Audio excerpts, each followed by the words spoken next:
Fala pessoal, hoje o mercado financeiro teve mais um dia daqueles bem agitado, com muita coisa acontecendo tanto aqui no Brasil quanto lá fora, tensões geopolíticas no Oriente Médio, petróleo subindo forte, bolsa brasileira em queda, o dólar se mexendo, juros futuros para cima.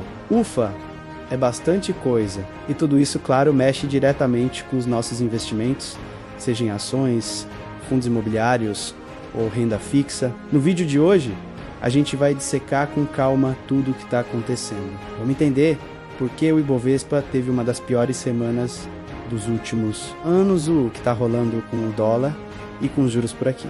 E por que essa alta do petróleo está tirando o sono de economistas no mundo todo. E ainda tem dados novos da economia dos Estados Unidos e as últimas novidades da China. Mas antes de mergulhar nessa análise, aquele convite rápido.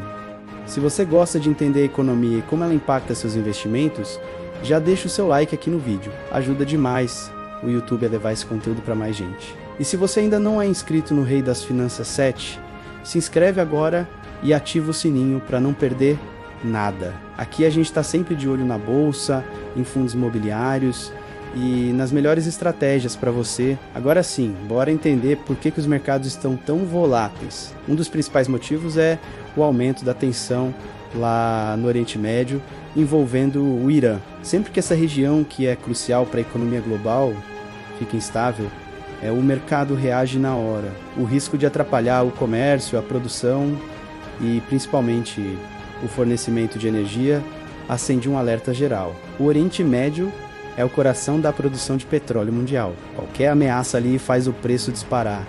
E foi exatamente o que a gente viu. O barril subiu mais de 10% em pouco tempo. O mercado simplesmente começa a temer que falte petróleo no mundo. E quando o petróleo sobe assim, o efeito é em cascata. Combustível mais caro. Frete mais caro, custos de produção maiores para todo mundo. A consequência, pressão na inflação, e é aí que mora a preocupação. Se a inflação acelera de novo, os bancos centrais podem ser forçados a manter os juros altos por mais tempo para segurar os preços. Esse cenário global mais tenso bateu em cheio no Brasil. O Ibovespa, nosso principal índice da bolsa, caiu de novo e fechou uma das piores semanas desde 2022, acompanhando o pessimismo lá de fora. Em momentos de incerteza, o investidor estrangeiro tende a tirar o dinheiro de mercados emergentes, como o nosso, e buscar portos mais seguros. Essa saída de capital pressiona as nossas ações e aumenta a volatilidade. Setores como consumo, construção e tecnologia, que precisam de crédito e de uma economia aquecida, são os que mais sofrem quando os juros ameaçam ficar altos por mais tempo. Enquanto a bolsa caía, o dólar deu uma leve aliviada hoje, operando perto dos 5,24 depois de ter disparado ontem. Mas mesmo com essa pequena queda, a moeda americana ainda reflete essa incerteza global. Em momentos de aversão ao risco, o dólar vira um refúgio para muitos investidores. Para a nossa economia, o dólar alto tem dois lados. É bom para quem exporta, que ganha mais em reais, mas é ruim para quem depende de produtos importados, que ficam mais caros. E claro, o dólar alto também pressiona a nossa inflação, algo que o Banco Central fica muito de olho. Outro ponto importante foi a alta das taxas de juros futuras aqui no Brasil. Mesmo com o dólar caindo um pouco, as expectativas de juros para o futuro subiram. Isso mostra que o mercado está preocupado com o cenário internacional e com o impacto do petróleo na inflação. Se a inflação global ganha força, o espaço para o nosso Banco Central continuar cortando a Selic diminui, a queda de juros pode ser mais lenta do que a gente esperava. Lá nos Estados Unidos, elas saíram dados mostrando uma certa desaceleração no mercado de trabalho. Isso é importante porque pode indicar uma freada na maior economia do mundo. O desafio para o Banco Central americano é gigante: controlar a inflação sem causar uma recessão forte. Essa dúvida tem feito as bolsas americanas caírem também. Do outro lado do mundo, na China, veio uma notícia mais animadora. O governo anunciou que vai aumentar investimentos em infraestrutura e outros setores para estimular a economia. Isso é ótimo para o Brasil, já que a China é nosso principal parceiro comercial.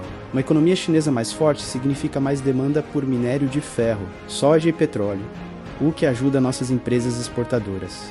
Ainda assim, o cenário geral pede muita atenção. A combinação de tensões geopolíticas, inflação pressionada e dúvidas sobre os juros no mundo deve manter os mercados voláteis nas próximas semanas. Por isso, é fundamental se manter informado, diversificar a carteira e ter uma visão de longo prazo para atravessar esses períodos de instabilidade. Agora, eu quero saber a sua opinião. Você acha que essa pressão no mercado vai continuar ou a nossa bolsa pode se recuperar em breve? Deixe seu comentário aqui embaixo, é sempre bom saber o que vocês estão pensando. E se você curtiu essa análise completa, não esquece de deixar o seu like. Isso ajuda muito a gente a crescer. Se inscreva no canal Rei das Finanças 7 e ative as notificações para não perder os próximos vídeos. E se conhece alguém que também se interessa por mercado financeiro, compartilhe esse vídeo. Muito obrigado por assistir até aqui, bons investimentos e a gente se vê no próximo vídeo.